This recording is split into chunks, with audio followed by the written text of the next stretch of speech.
नमस्कार साथियों, स्वागत करते हैं आप सभी का सीडीपी के इस बेहतरीन सेशन में। कैसे हैं आप सभी? आई होप कि बहुत ही अच्छे होंगे। तो साथियों, आज की क्लास आप सभी के लिए बहुत ही यूनिक होने वाली है। बहुत ही एक से एक यहाँ पर नए प्रश्न लेकर आए हैं। तो चलिए क्लास को स्टार्ट करते हैं। आज का अपना पहला प्रश्न है कि निम्नलिखित में से कौन सी आंतरिक प्रेरणा की विशेषता नहीं है। जब बात की जाए नहीं की, तब आपको थोड़ा सा ध्यान देने की जरूरत होती है कि कहाँ पर क्वेश्चन पॉजिटिव पूछा गया है और कहाँ पर निगेटिव पूछा गया है। और आंतरिक और बाह्य प्रेरणा में बस थोड़ा सा अंतर है। आंतरिक का मतलब होता है कि जो आपका मन करे, जो आपका दिल करे कि नहीं हमें पढ़ना चाहिए, हम पढ़ें तभी हमको सफलता मिलेगी, हम पढ़ाई करेंगे तभी हम सीटेट में क्लियर होंगे।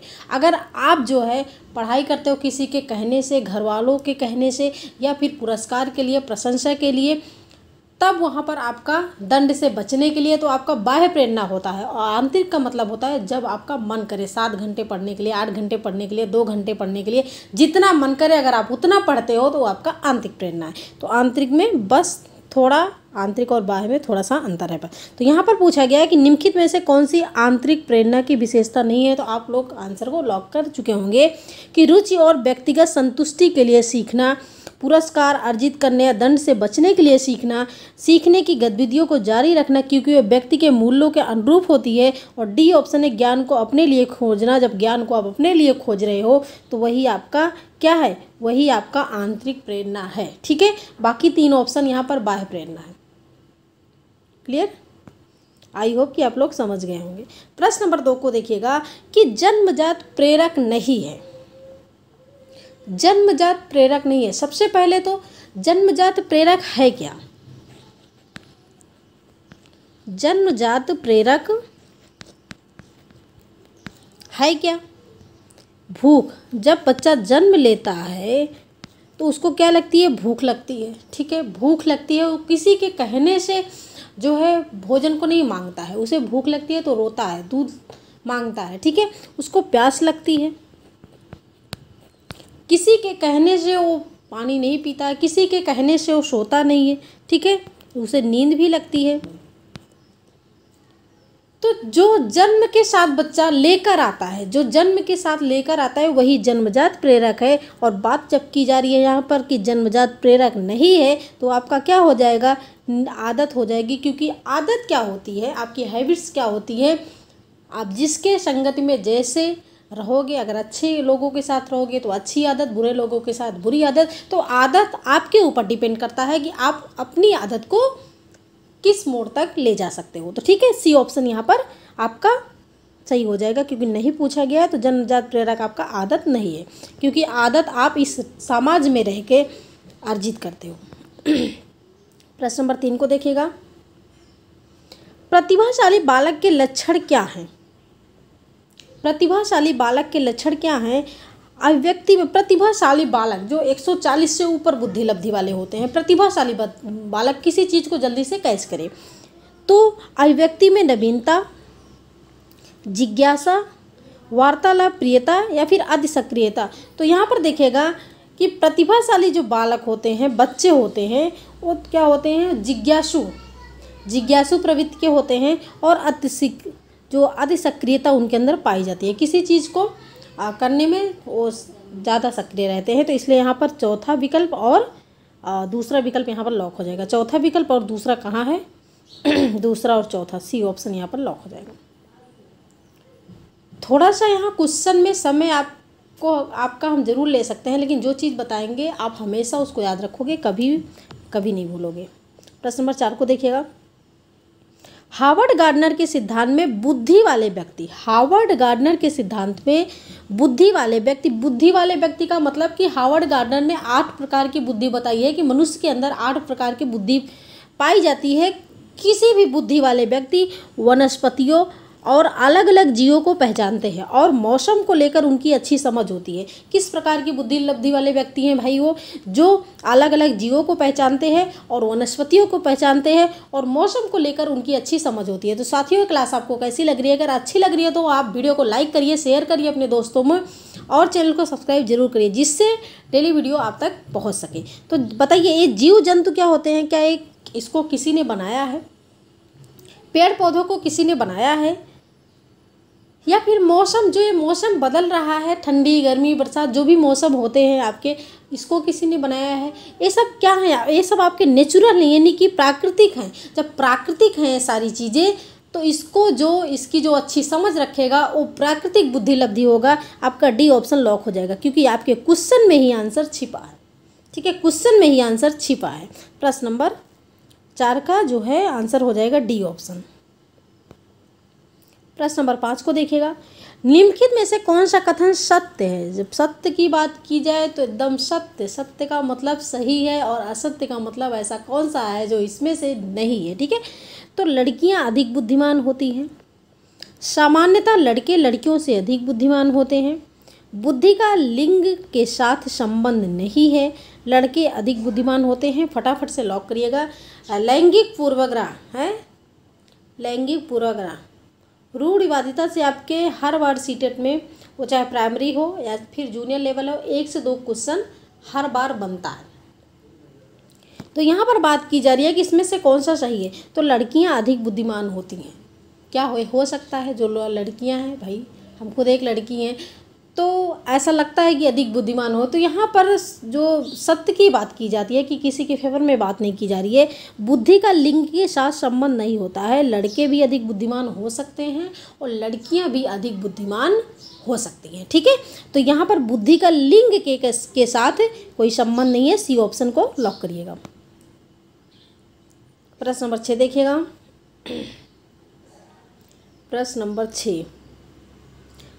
6 क्या कह रहा है कि निम्नलिखित संरचनाओं में से शिक्षा का अधिकार अधिनियम आरटी एक्ट 2009 किसकी वकालत करता है? आरटी एक्ट 2009 किसकी वकालत करता है कि शिक्षा कैसी होनी चाहिए? इंटीग्रेटेड होनी चाहिए, एकीकृत शिक्षा होनी चाहिए, या फिर समावेशी शिक्षा होनी चाहिए, पृथक्करण शिक्षा होनी चाहिए, मुख्य धारा शिक्षण होनी चाहिए? शिक्षा कैसी होनी चाहिए? आरटी एक्ट 2009 किसकी वकालत करता है?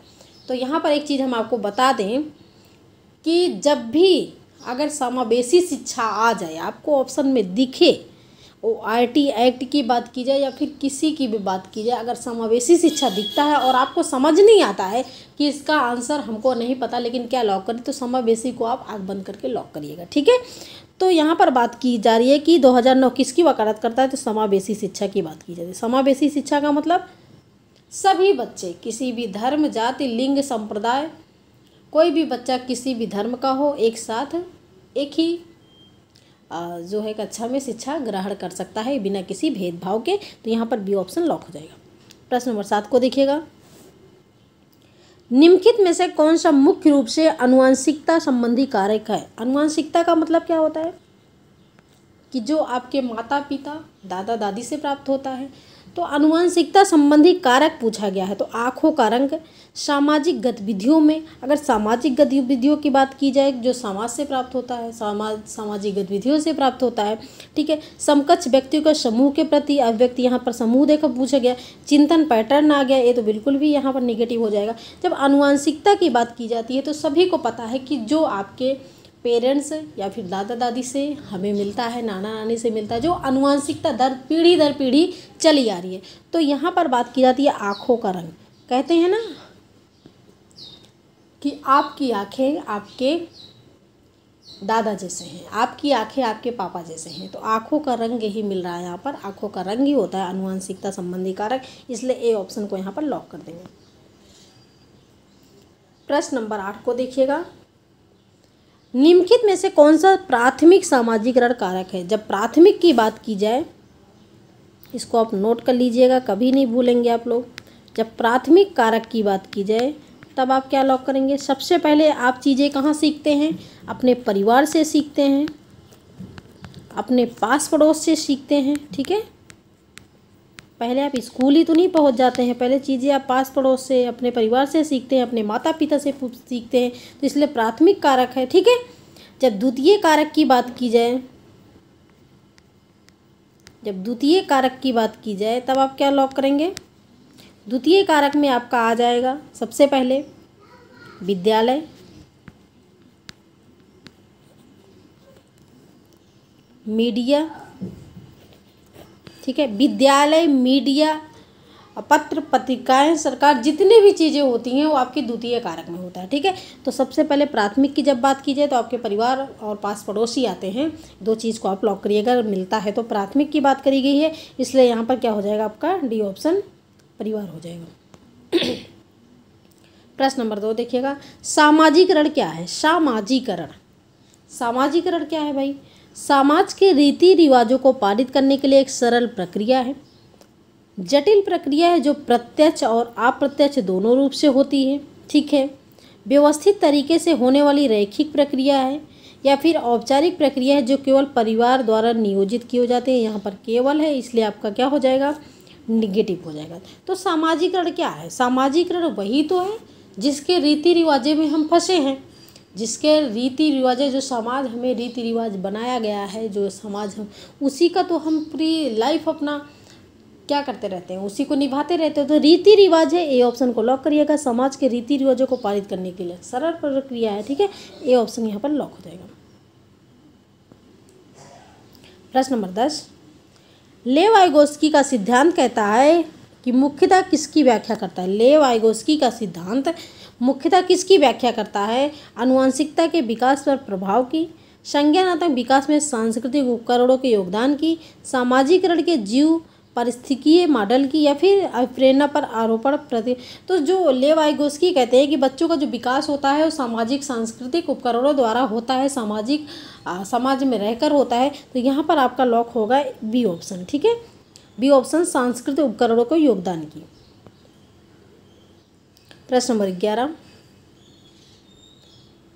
पढ़ाते समय, कोई भी सब्जेक्ट को आप पढ़ा रहे हैं, पढ़ाते समय सामान्य कक्षा में अध्यापक का सर्वाधिक ध्यान किस मनोवैज्ञानिक तथ्य पर होना चाहिए? मनोवैज्ञानिक तथ्य पर होना चाहिए। अगर आप साइकोलॉजी पढ़ रहे हो, मनोविज्ञान पढ़ रहे हो, तो आपको अच्छी तरह पता है कि जो आपका ध्यान होना चाहिए वो किस पर होना चाहिए भाई? व्यक्तिगत विभिन्नताओं पर होना चाहिए, क्योंकि बच्चे क्या हैं, बच्चे एक समान नहीं होते, सभी में व्यक्तिगत विभिन्नताएं पाई जाती है, इंडिविजुअल डिफरेंसेज होते हैं। तो उनको जो है ध्यान में रखकर आप जो है उस पाठ्यक्रम को कंप्लीट करिएगा। तो व्यक्तिगत विभिन्नताएं, कोई बच्चा जल्दी सीख सकता है, कोई बच्चा लेट सीख सकता है। क्लियर? प्रश्न नंबर 12 को देखिएगा। प्रश्न नंबर 12 क्या कह रहा है कि विविध प्रकार की सामाजिक, आर्थिक और सांस्कृतिक पृष्ठभूमि के बच्चों से युक्त कक्षा सभी विद्यार्थियों के अधिगम अनुभव को बढ़ाती है। यह कथन कैसा है भाई? सही है कि गलत है? विविध प्रकार की, विविध प्रकार का मतलब होता है कि बहुत सारी, जिसमें आपके समाज के बच्चे हैं, ऐसे बच्चे जो आर्थिक रूप से परेशान हैं, सांस्कृतिक पृष्ठभूमि के ऐसे बच्चे हैं, सामाजिक पृष्ठभूमि के भी बच्चे हैं, आर्थिक पृष्ठभूमि के भी बच्चे हैं और सांस्कृतिक पृष्ठभूमि के बच्चे हैं, तीनों पृष्ठभूमि के बच्चे हैं। और यह जो है विद्यार्थियों के अधिगम अनुभव को बढ़ाती है। या कथन कैसा है? सही है या फिर गलत है? गलत क्यों? क्योंकि बच्चों के लिए दुविधा उत्पन्न कर सकता है यह, और वह स्वयं को अलग महसूस कर सकते हैं। अलग का मतलब वह स्वयं को अलग महसूस करते हैं कि हम तो आर्थिक रूप से हम आर्थिक जो है सांस्कृतिक पृष्ठभूमि से आए हुए हैं, हम सामाजिक पृष्ठभूमि से आए हुए हैं। ठीक है, हमें पैसों की तंगी है, क्या वो अलग महसूस कर सकते हैं? या फिर सही है क्योंकि बच्चे अपने साथियों से अनेक कौशल सीखते हैं। सही, क्योंकि इससे कक्षा अधिक श्रेणीबद्ध दिखाई, क्या श्रेणीबद्ध करने के लिए। गलत, क्योंकि अनावश्यक स्पर्धा की ओर ले जाता है। तो देखिए, अगर बच्चे विविध पृष्ठभूमि के हैं तो उससे श्रेणीबद्ध कोई मायने नहीं रखता।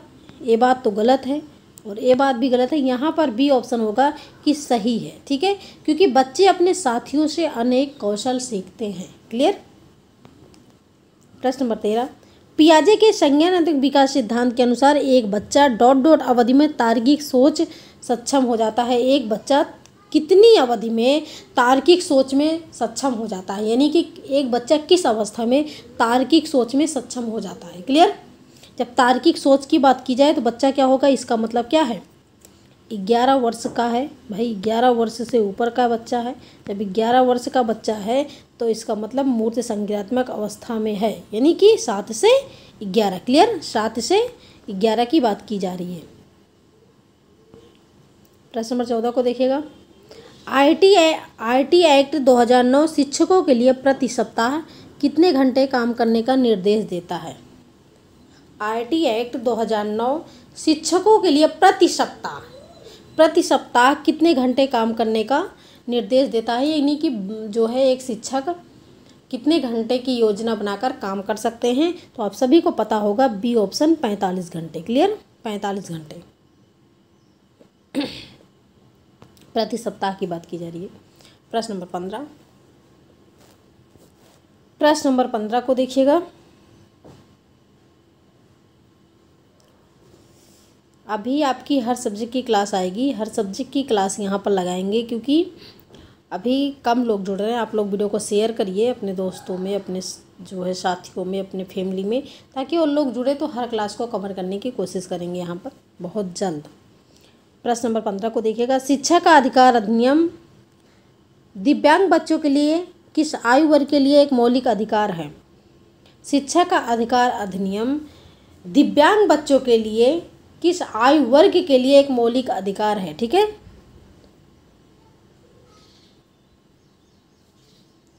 तो जब बात की जाए कि शिक्षा का आरटी एक्ट 2009 सामान्य बच्चों की बात की जाए तो आप क्या लॉक करेंगे? जब सामान्य बच्चों की बात की जाए और जब दिव्यांग बच्चों की बात की जाए, मौलिक अधिकार की भी बात की जाए तो सामान्य बच्चों का जो मौलिक अधिकार है वो है 6 से 14 वर्ष। 6 से 14 वर्ष के सभी बच्चों के लिए फ्री एजुकेशन जो है, ठीक है। 6 से 14 वर्ष के सभी बच्चों के लिए आरटी एक्ट शिक्षा का अधिकार अधिनियम द्वारा 6 से 14 वर्ष के सभी बच्चों के लिए फ्री एजुकेशन की सुविधा है, अधिकार है उनका। और जब दिव्यांग की बात की जाए तो क्या लॉक करेंगे? 6 से 18 वर्ष। 6 से 18 वर्ष के सभी बच्चों को निःशुल्क सुविधा उपलब्ध कराई जाती है दिव्यांग बच्चों के लिए। तो यहाँ पर बात क्या आई है? दिव्यांग बच्चों के लिए, इसलिए यह लॉक होगा आपका 6 से 18 वर्ष। इस चीज़ को आप ध्यान रखिएगा, जब सामान्य पूछा जाए तो 6 से 14 वर्ष, और जब जो है दिव्यांग पूछा जाए तो 6 से 18 वर्ष।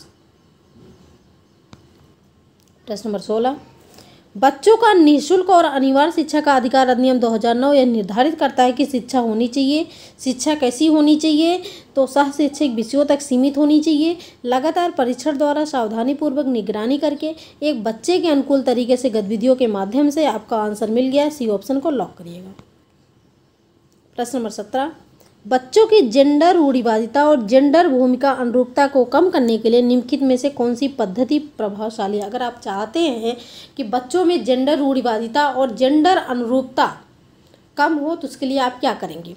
जेंडर पक्षपात के बारे में परिचर्चा करेंगे, जेंडर विशिष्ट भूमिकाओं को महत्व देना, जेंडर पृथक खेल समूह बनाना, जेंडर पृथक बैठने की व्यवस्था, यानी बैठने की व्यवस्था कि जेंडर पृथक लड़कियां अलग बैठेंगी, लड़के अलग बैठेंगे। ये बात तो भाई आप रूढ़िवादिता को कहाँ से कम कर सकते हो? जेंडर पृथक खेल समूह, लड़के अलग खेलेंगे, लड़कियां अलग खेलेंगी, लड़के जो है बैट बॉल खेलेंगे और लड़कियां क्या खेलेंगी? क्या कह सकते हैं आप, बहुत सारे खेल हैं लड़कियों के, है ना। कबड्डी, लड़कियां कबड्डी खेलेंगी। तो ये सारी चीज़ें भी भाई, उससे तो अनुरूपता ना कम होगा, ना जेंडर रूढ़िवादिता कम होगा। जेंडर विशिष्ट भूमिकाओं को महत्व देना, किसी लड़के को आप महत्व दोगे या फिर किसी लड़कियों के, तो इसमें भी क्या है भाई, भेदभाव की बात की जा रही है। जेंडर पक्षपात के बारे में परिचर्चा, हाँ यहाँ पर पॉजिटिव है कि जेंडर पक्षपात के बारे में आप परिचर्चा करके रूढ़िवादिता और अनुरूपता को कम कर सकते हैं। क्लियर। प्रश्न नंबर 18 को देखिएगा। खिलौने के रूप में गुड़िया मिलने पर रोहन की प्रतिक्रिया थी कि मुझे यह खिलौना पसंद नहीं क्योंकि लड़के गुड़िया से नहीं खेलते। यह किसका उदाहरण है भाई? किसका उदाहरण है? जेंडर भेदभाव का, जेंडर रूढ़िवादिता का, जेंडर स्थिरता का, जेंडर प्रासंगिकता का, किसका उदाहरण है यहाँ पर? देखो यहाँ पर लड़के और लड़कियों में भेदभाव नहीं किया जा रहा है। यहाँ पर गुड़िया मिलने पर लड़का बोल रहा है कि, मतलब रोहन नाम का लड़का बोल रहा है कि मुझे गुड़िया पसंद नहीं क्योंकि लड़के जो है खिलौने से नहीं खेलते, गुड़िया से नहीं खेलते हैं, लड़कियां खेलती हैं। तो भाई यहाँ पर क्या हो जाएगा? जेंडर रूढ़िवादिता की बात की जा रही है। ठीक है। प्रश्न नंबर 19, विकृत लिखावट से संबंधित लिखने की योग्यता में कमी किसका लक्षण है? जब बच्चा लिखने में किसका अनुभव करता है? कठिनाई का अनुभव करता है, तो किसका लक्षण है? इसका मतलब बच्चे को क्या है? डिसग्राफिया। क्या है? डिसग्राफिया। और जब पढ़ने में अक्षमता आए तब डिसलेक्सिया, इसलिए ए ऑप्शन को लॉक कर देंगे। प्रश्न नंबर 20 देखिएगा। शब्दों में अक्षरों के क्रम को पढ़ने में कठिनाई का अनुभव करना और अक्सर चाक्षु स्मृति का हाथ से संबंधित है। अभिज्ञान ये गलत है, यहाँ पर इसको गलत टाइप हो गया।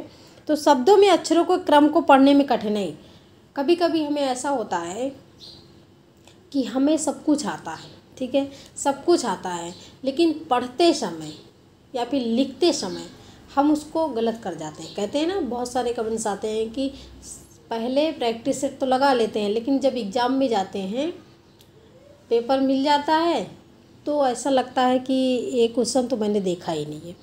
तो यहाँ पर बात की जा रही है, जैसे ए है, बी है, तो बच्चा बी और डी में कंफ्यूज है, ठीक है, बी और डी में कंफ्यूज है, पहले वो डी को पढ़े या फिर बी को पढ़े। तो शब्दों में अक्षरों के क्रम को पढ़ने में कठिनाई, क्यों क्रम से पढ़ने में उसको कठिनाई हो रही है, ठीक है। तो इसलिए यहाँ पर क्या हो जाएगा, जब पढ़ने की बात की जाती है तो डिसलेक्सिया हो जाएगा, डी ऑप्शन लॉक हो जाएगा। तो साथियों, ये थे आज के 20 प्रश्न। आपको वीडियो कैसी लगी? अगर अच्छी लगी तो लाइक करिएगा और चैनल को सब्सक्राइब जरूर करिएगा, साथ ही बेल आइकन को प्रेस कीजिएगा, जिससे डेली वीडियो का नोटिफिकेशन आप तक पहुँचे। और अपना स्कोर जरूर बताइएगा कि इन 20 प्रश्नों में आपने कितना स्कोर किया। Thanks for watching video. This is Sadhana Tyagi's, expert classes.